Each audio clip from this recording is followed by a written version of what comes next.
Hello, it's your boy, lad, whatever, uh, history boy, and today I'm going to be starting the new segment I talked about that was coming up called Leaders and Commanders.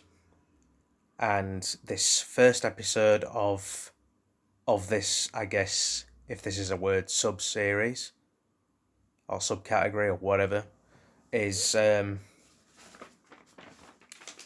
Dwight Eisenhower, the 34th president of the USA, affectionately named as Ike. Um, he was born in Texas but raised in Kansas. He actually had like a quite a infamous track record kind of military career. I mean, people know of his exploits and help and during World War Two, but he actually, because he was born in the early 1890s, he actually served in the First World War. Um, Probably around the time when America joined in 1915 at the earliest. And he was part of a tank regiment there. So, and his military career just compounded from there between the First World War and the Second World War. He became a brigadier general for his military service in both the Philippines and in the US. And it was these qualifications and like I said, track record, um, all the experience that led him to be the trusted um, supreme commander of the Allied Expeditionary Force in Europe and Britain when around the time when the USA really started entering the war in the early 1940s, and he also planned and supervised Operation Torch in North Africa, which was uh, Allied forces versus Axis forces. Specifically, the Allied forces were British and American troops in North Africa, in Algeria and Morocco, versus the presence of Nazi Germany, Fascist Italy, and Vichy France. Well, and for those of you who don't know, Vichy France were, of course, they didn't speak for all of France. It's like the German SS thing versus Nazis. Not every German soldier in the war was a Nazi. Um, the SS were just standard soldiers who were just there.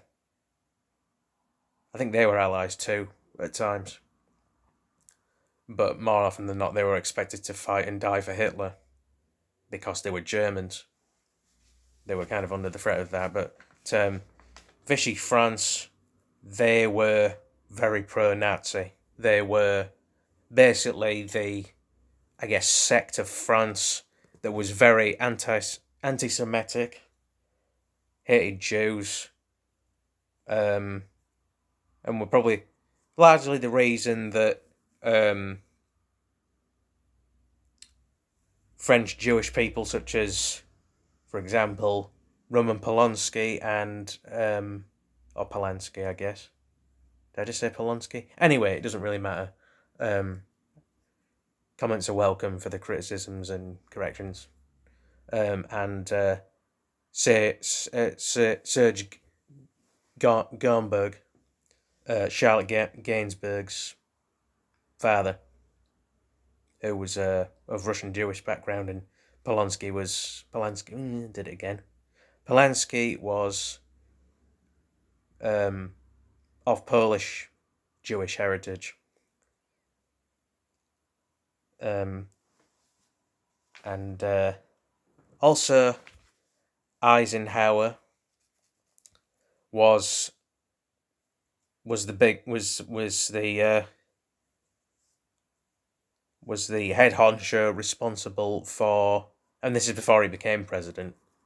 That was in 1951. Was it 1953? Yeah, 1953. Maybe I'll edit this sometime. I don't know. I'm new to this. Until 1961. But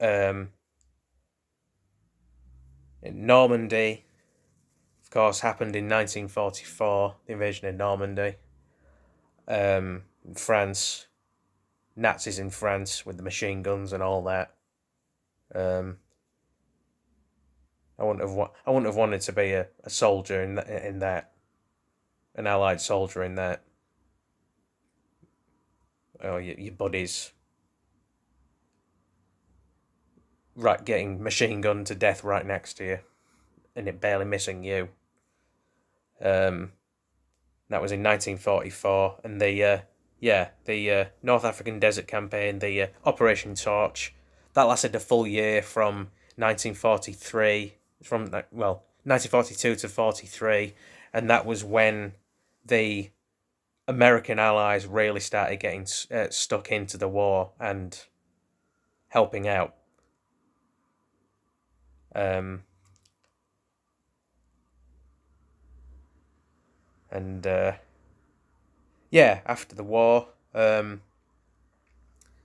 Eisenhower, became president.